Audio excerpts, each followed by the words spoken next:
Hello. Sweden, once one of the wealthiest and most peaceful countries in Europe, has witnessed a rapid transformation recently. I emphasize the word once because this country is now experiencing an unprecedented wave of violence. In 2022, Sweden recorded 391 shootings, and the situation did not improve in 2023. In September alone of 2023, 11 people were killed in deadly shootings. The Swedish Prime Minister, in desperation, called for military intervention, as there seemed to be no other solution to restore peace to the country. The cause of this violent storm lies in the fierce battles between gangs fighting for drug trafficking territories. However, these are not just ordinary gangs. They recruit teenage boys, some as young as 13, to carry out assassinations and grenade attacks. Among the most feared criminals today is a man who has had a particularly strong influence on the situation in Sweden. He is one of the country's most wanted men, and this is the story of Rawa Majid, also known as the Kurdish Fox. Rawa Majid was born on July 12, 1986 in Iran to an Iraqi family. When the Iran-Iraq conflict intensified, his parents fled, bringing him to the city of Uppsala when he was just a few months old. Uppsala is a small city about 70 kilometers from Stockholm, which became his new home. Although his father gradually disappeared from the family's life, Rawa excelled in school, particularly in business studies during high school. After graduating, he opened stalls in Uppsala, selling food, phone cards, and gold. Not long after, he embarked on his criminal career. In 2010, Rawa was sentenced to 8 years and 6 months in prison for multiple drug-related offenses, including handling cocaine imported from the Netherlands. In February 2015, he was released early on parole and bought an ice cream shop in Uppsala, a smart business move. However, his freedom didn't last long. Just 3 months later, he violated his probation and was arrested again. In 2018, Rawa was released again but was placed under strict supervision and banned from leaving Sweden. Soon after completing his sentence, when his cousin was removed from the game, Rawa realized that he might be the next target. This led to Rawa being allowed to leave Sweden despite being under surveillance and still on probation. He was permitted to travel to Iraq, his parents' homeland, and eventually registered residency in Sulaymaniyah, a city in the Kurdistan region of Iraq where his mother was born.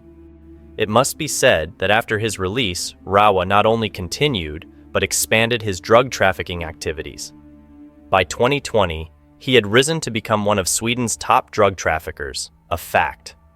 The disappearance of the Fox led to speculation that Rawa had important connections in Iraq and that he may have been tipped off about the raid, allowing him to escape just in time. Shortly after this raid, Rawa moved to Turkey and lived quietly for a few months. However, in March 2022, his name resurfaced in the news, this time linked to a violent feud between his Foxtrot gang and the Bandidos gang. The cause of the dispute was 2 large drug shipments seized by Swedish police on February 11th and 14th. The conflict led to severe consequences. Just 2 weeks after the shipments were confiscated, the Bandidos Club was attacked with gunfire, but that was just the beginning. The retaliation between the 2 gangs grew more intense, and on March 4th, a tragic event occurred. An innocent barber was shot dead. The man was driving a white Mercedes near the Bandidos Club when Peter Hassan Hagi, a 17-year-old teenager, shot him. Although the police suspected the victim was innocent, but they believed the original target was a Bandidos member who also drove a similar white Mercedes. Notably, most of the people involved in the crimes linked to this gang violence come from migrant families. A 2022 report showed that 85% of suspects involved in shootings and deadly attacks were either born outside Sweden or had at least one parent who was born abroad. 2 weeks after the shooting, Rawa ordered his subordinates to prepare for new attacks against the Bandidos gang. On March 28th, a young man was seen running into a gym and rushing down the stairs. It was clear he was on an important mission.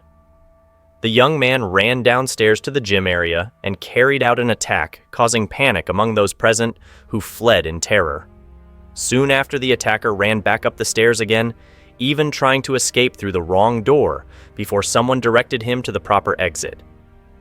However, while tensions were escalating in Turkey, an unexpected event occurred. In April 2022, Ali Eren, a gardener in Marmaris, Turkey, found a small bag left behind. Upon opening it, Ali discovered bundles of cash. Despite earning only a modest salary each month, Ali didn't take the money and decided to report it to the police. At the police station, the money was counted, amounting to more than $12,000 in various currencies. After reviewing security camera footage near the park, the police identified a man named Miran Othman. They invited Miran to the police station to reclaim the bag, and he agreed right away. However, the police felt something was off about this man. When they checked his ID, they discovered that Miran Othman was none other than Rawa Majid, an internationally wanted man with a red notice from Interpol. Turkish police immediately raided Rawa's villa and found unlicensed weapons, large amounts of cash, and many luxury items. The villa had been rented using a fake passport. During interrogation, Rawa expressed surprise. "I used a high-quality and sophisticated fake passport. I never expected to get caught at the police station." Is this the end of the story for one of Sweden's most wanted criminals? In reality, no. Rawa had bought Turkish citizenship through the Golden Passport program in 2020 for about $400,000. Turkey became a safe haven for criminals thanks to this program. Although Sweden and Interpol requested extradition, but Turkish authorities refused for two reasons: his Turkish citizenship and the fact that Sweden had previously refused to extradite individuals accused of terrorism to Turkey. Therefore, extraditing Rawa had turned into a political game. A few weeks after his arrest, Rawa was released by Turkish police. Ali Eren, the man who found the bag, received a reward for his honesty. However, if he had kept the bag, things might have turned out differently. In April 2022, while Rawa was detained in Turkey, Swedish police shared a detailed report on him and his Foxtrot gang, with the intention of assisting Turkish intelligence in prosecuting him. However, unexpectedly, this document was leaked back into the hands of Rawa and his associates. By the end of 2022, Swedish police arrested a suspect linked to the Bridge Network, another notorious Swedish gang. During the investigation, they discovered a silver iPhone hidden away. Upon examining its contents, they found an extremely confidential report they had sent to Turkey to support the prosecution of Rawa Majid. It was clear that the report had been leaked, and Swedish police immediately flagged this as a serious breach. A Swedish official suspected that a Turkish government official might have leaked the document, although there was no concrete evidence yet. Meanwhile, Rawa Majid and his Foxtrot gang became embroiled in a new conflict by the end of 2022, this time with Mikael Tenesos and his Dalan gang. Mikael Tenesos, also known as the Greek, was a 25-year-old young man. Despite his age, he had quickly risen to become one of the key figures in the Dalan gang while living in exile to ensure his own safety. Mikael was once a promising hockey player, but gradually he left his sports career behind to pursue a life of gang activity, shocking his former teammates with the shift. Mikael had a lot of potential, he was hardworking, and always handled things himself, one of the captains said. It was truly shocking to see him leave hockey to join a gang. Another teammate added, he was someone to look up to, but his involvement with bad crowds from a young age led him down this path.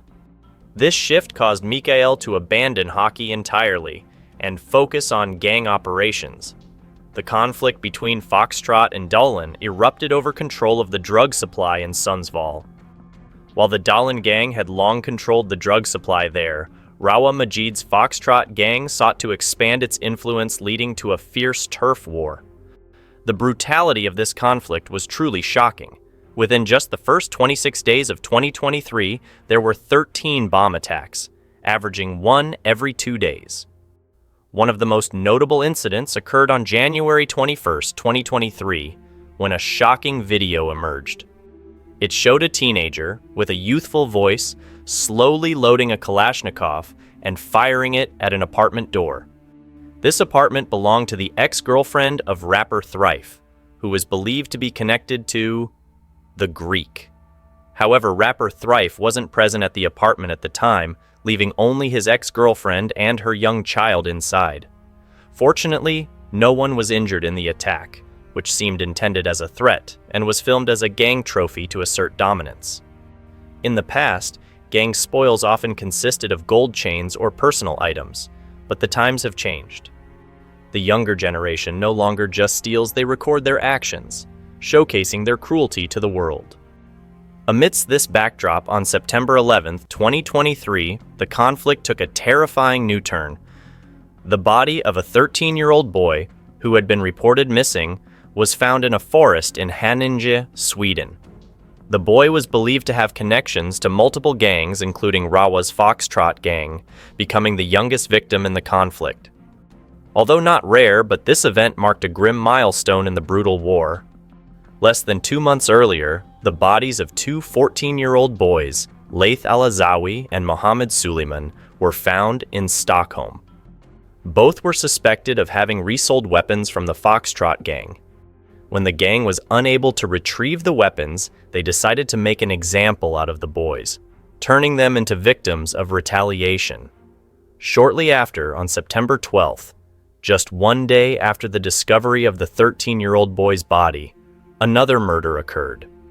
A man was found murdered in the stairwell of a building where a relative of Rawa lived, possibly the intended target.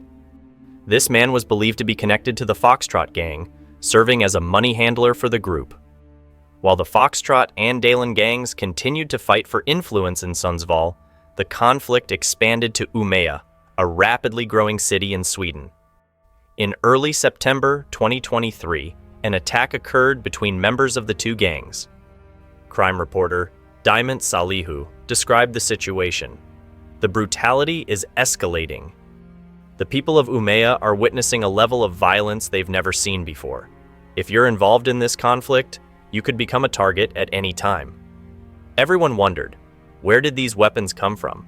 According to a report from the Global Initiative Against Transnational Organized Crime, the Foxtrot gang and other criminal groups in Sweden receive weapons from arms smugglers in the Balkans, including assault rifles, Serbian pistols, and leftover grenades from the Yugoslav era. These weapons are dismantled and transported through drug smuggling routes to Scandinavia, often crossing the Öresund Bridge between Denmark and Malmö, Sweden. About 1/3 of the illegal handguns in Stockholm are Serbian Zastava pistols, and the weapons often come with grenades as a gift. Grenades are priced around 100 kroner, equivalent to about $9 or less than €9. These weapons and grenades have fallen into the hands of young shooters within Rawa's gang, as well as their rivals. Even more concerning is that Rawa's Foxtrot gang is facing internal trouble. Recently, the gang's unity has weakened, leading to internal conflicts, with members turning against each other. Ismail Abdo, once Rawa's right-hand man, betrayed him after a failed drug deal in the summer. This betrayal resulted in gang members becoming targets of violence. Reporter Dalan Salihu emphasized, they were old friends, knowing each other's strengths and weaknesses, which makes this conflict more personal and dangerous than ever. The split within the Foxtrot gang led to a shocking shooting in Istanbul on September 6th. Security camera footage showed two men arriving on a motorcycle. One of them jumped off and started shooting wildly at 5 people standing nearby. These individuals tried to shoot back, and although no one was seriously injured, the event caused a major stir. Shortly after, as an act of revenge, Ismail Abdo's 60-year-old mother was murdered just 1 day after the shooting. Sweden has witnessed many brutal acts, and this incident further highlighted Rawa's ruthlessness and that of his gang, as even the mother of a gang member was not spared. Just 4 days later, another attack took place, this time targeting Rawa's mother-in-law. A stranger repeatedly knocked on her apartment door, but she didn't open it. After a few minutes, the attacker fired shots into the apartment and quickly fled, but had she opened the door, she might not have survived. Only 2 days after this shooting, a man named Mogos Emanuel was killed. Investigations revealed that he was not involved in the conflict and was an unfortunate victim caught at the wrong place and time. The actual target was a member of Rawa's family. The division within the Foxtrot gang is completely reshaping the criminal landscape as new groups form and alliances emerge. Police Chief Mats Baki observed that the Foxtrot gang might have disbanded, and Rawa Majid is no longer as powerful as before, with many of his allies having left, been arrested, or even killed. Swedish police are closely monitoring the situation, hoping to exploit the chaos to infiltrate the gangs and arrest key figures. On September 28, 2023, Swedish Prime Minister Ulf Kristersson summoned the head of the military to discuss using armed forces to support the police in responding to an unprecedented wave of violence, with shootings and bombings occurring almost daily. The mobilization of the military to combat crime is unprecedented, highlighting the gravity of the situation. Sweden has never seen anything like this, Kristersson stated on national television. No other country in Europe is experiencing this. Sweden has faced gang violence for years, but by September, the situation had spiraled out of control. Within just 12 hours, 3 people were killed in gang-related violence, including an explosion in Uppsala that claimed the life of an innocent woman, marking the peak of the horrifying violence. Swedish media linked the surge in violence to the conflict between Rawa and Abdo in Sweden, seemed unprepared to put an end to it. Kristersson noted Swedish laws were not designed to deal with gang wars and child soldiers. Gun violence continued to escalate as those involved had little fear of consequences due to the low conviction rates. More than 2/3 of shootings had no suspects arrested, and only 1 in 5 gang-related murders was solved. At that time, Sweden faced an increasingly serious issue with back-to-back shootings, and Rawa Majid's continued freedom beyond the reach of authorities, further intensifying the situation. Young boys continued to be drawn into the criminal path, sacrificing their futures. There appeared to be no viable solution to completely address this violence, and the chaos seemed only set to grow. What are your thoughts on this story? Share your thoughts below in the comments so others can know. Don't forget to like and subscribe to support me. Thank you for watching. Goodbye.